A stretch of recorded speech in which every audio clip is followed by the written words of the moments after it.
welcome to my channel if you're new, welcome back if you're a subscriber.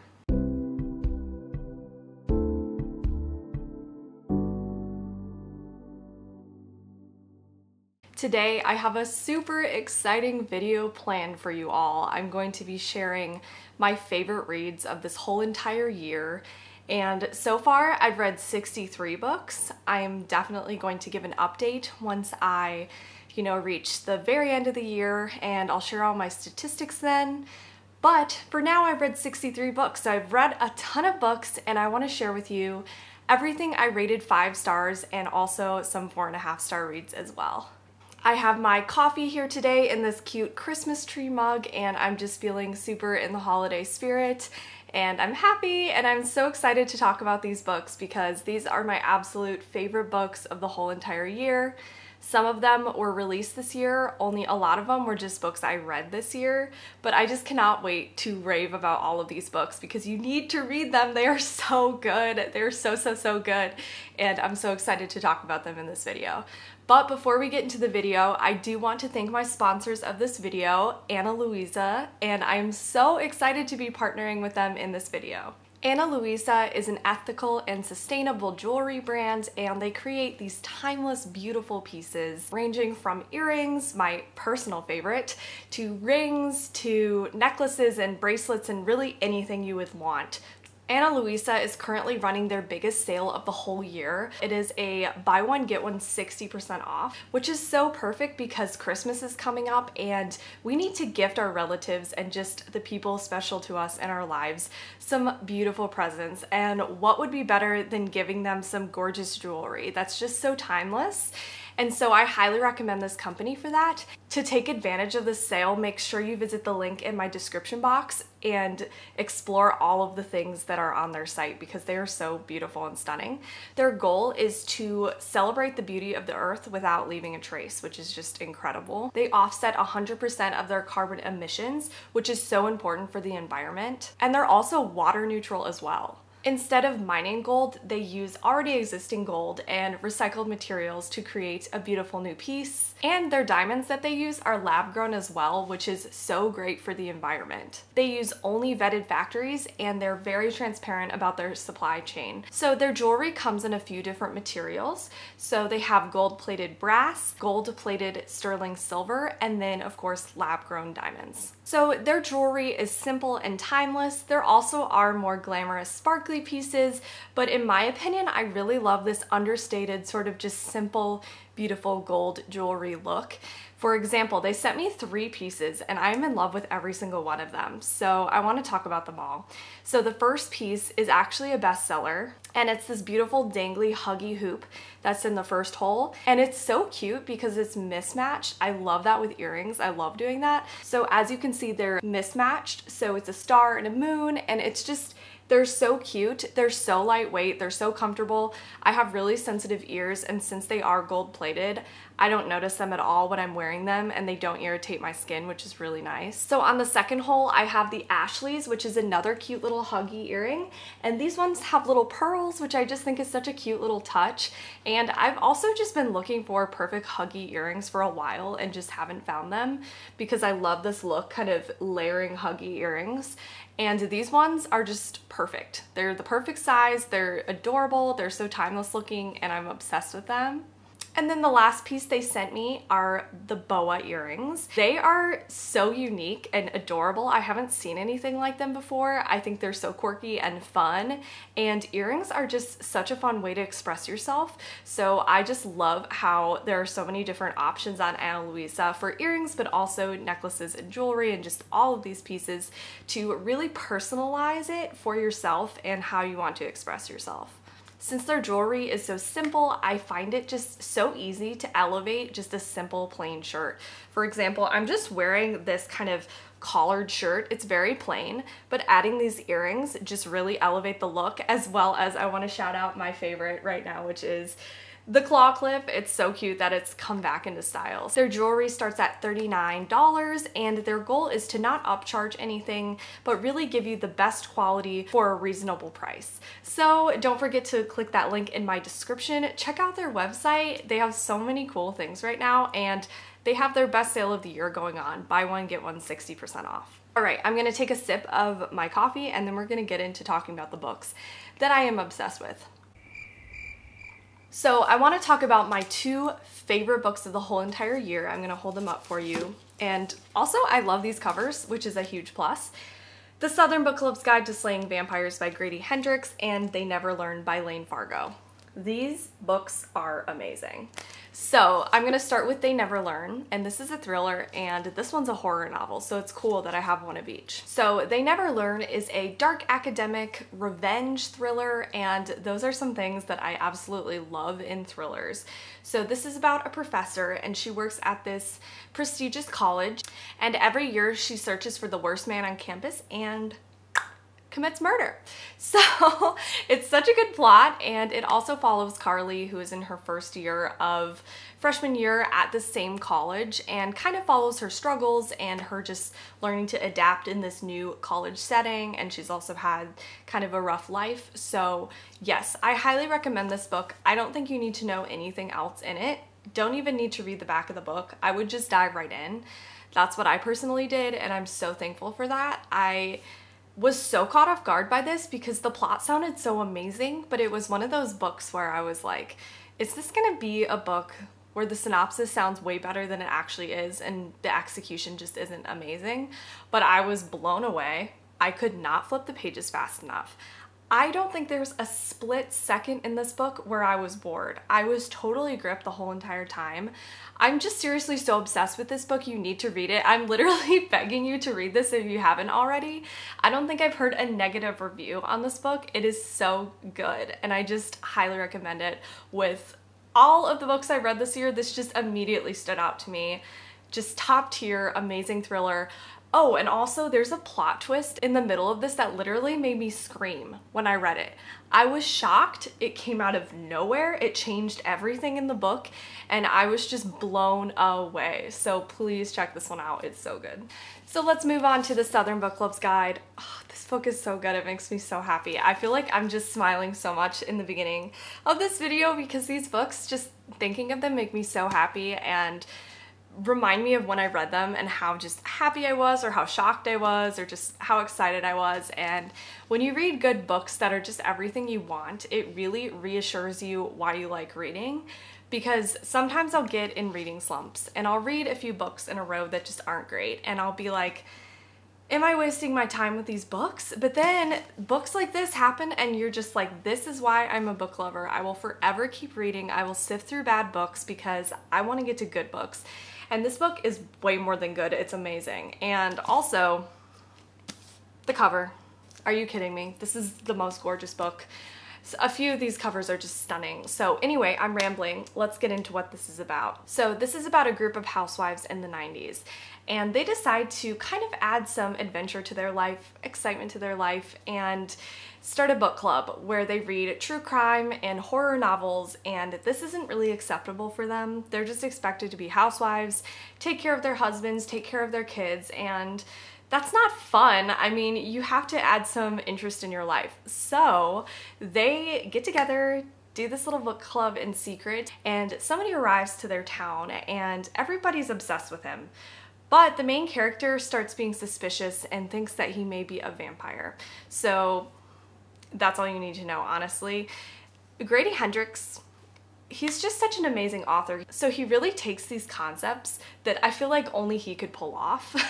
I mean, if I just heard that plot, I wouldn't necessarily want to read it, but Grady Hendrix adds so much humor in his novels. His novels are hilarious, but somehow at the same time he makes them super heartwarming and emotional. I cried at the end of this book. I legitimately cried, and that's very rare for me in books. So he adds that emotional element. He also just brings the gore. Like, he does not shy away from disgusting things in his books. There's a scene in here that is so shocking and disturbing. If you're scared of cockroaches in any form, this will traumatize you. I don't want that to like shy you away from reading this book. But there is a scene, it's so nasty, and even though it was so nasty, I'm so glad I read it because he just has this talent of just grossing you out and also just amazing gore. Like, there are so many surprising gory things in this book, and I just highly recommend it. It's hilarious. It may make you cry if you're like me, and I will say it was a little slow getting into it, but don't let that stop you from reading. Just push through it because this book is such an amazing ride. And I listened to it on audiobook as I read, and I highly recommend that. I just really liked hearing the narrator read it out. Okay, so now we're gonna kind of go in chronological order of the rest of the books that I rated 5 stars. So I think I forgot to say, but of course those last 2 books were easy 5 stars, and now everything I'm talking about are other 5-star reads. So I want to talk about this little guy right here, this little novel, and it is The Patient by Jasper DeWitt. And I'm kind of saying that like it's this cute little novel. This is scary. It's a scary, scary novel, and it's pretty short. Let's see how many pages it is. It's only 205 pages, and it's like a tiny book. So you could get through this easily in one sitting. But I want to talk about this one because it really freaked me out, and I thought it was really well done. So this is narrated in a way that it is this young psychiatrist in a series of posts online sharing his experience working with this that's not the word, working with this, I guess, terrifying patient that no one wants to work with in this mental hospital, because every time someone tries to help this patient, they either are driven to madness or they commit suicide. And he just he's going into this mental hospital not understanding why these other doctors can't deal with this patient, and he wants to help the patient. So he decides to take it upon himself to go in there and try to figure out what's wrong with the patient, how he can help, and he should not have done that. But it makes for a good story. So anyway, it's all about that. I really don't want to say very much because it's a short book, but I will say there is a twist at the end that is very divisive because it goes one direction, and if you don't like that direction of a twist, you won't like it, but I can't say what it is without giving it away. So I really think you should give this a shot. It was very chilling to me, really, really scary. Went places I didn't think it would.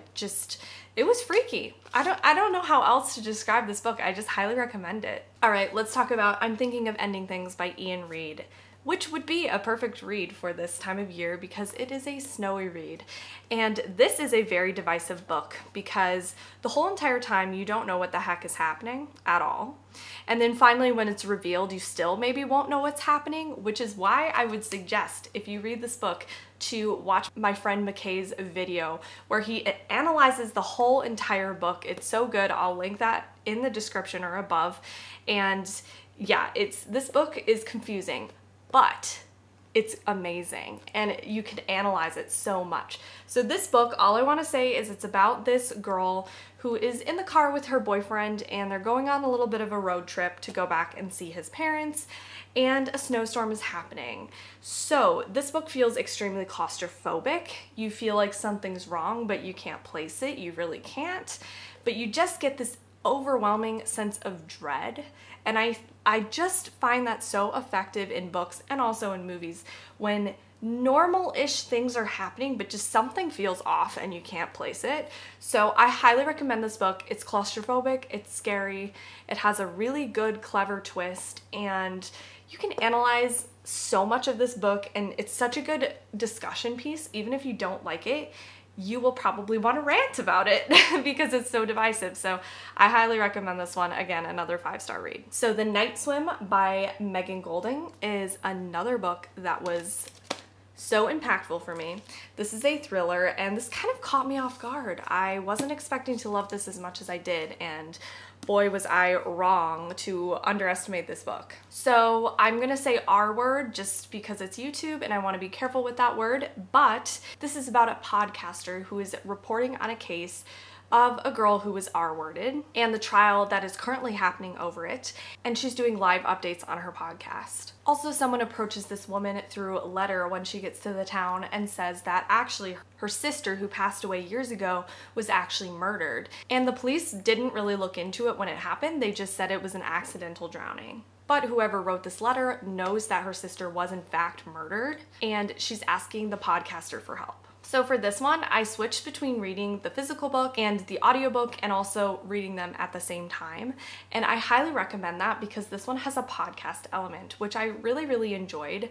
I always love when there's sort of mixed media or a podcast element in a book because I find it just makes it more unique and interesting and engaging. So the subject matter is very serious in this book, of course. It's about R-word culture, and it was very, very inspired by the Brock Turner cases. So approach this with caution. Please look at the trigger warnings, but it's really important to read things like this and to really get perspective on how prevalent this is. So approach this with caution, but it is a very important read if you can read it, and it also gives you insight into how the judicial system views certain things like this. And it's so frustrating because lots of cases like this are not taken seriously, and you really see this in this book. So it kind of has two parts. It's dealing with the current trial and then also the person who approaches the podcaster, asking the podcaster for help, telling her that her sister was murdered. All right, so we're on to the next one, and it is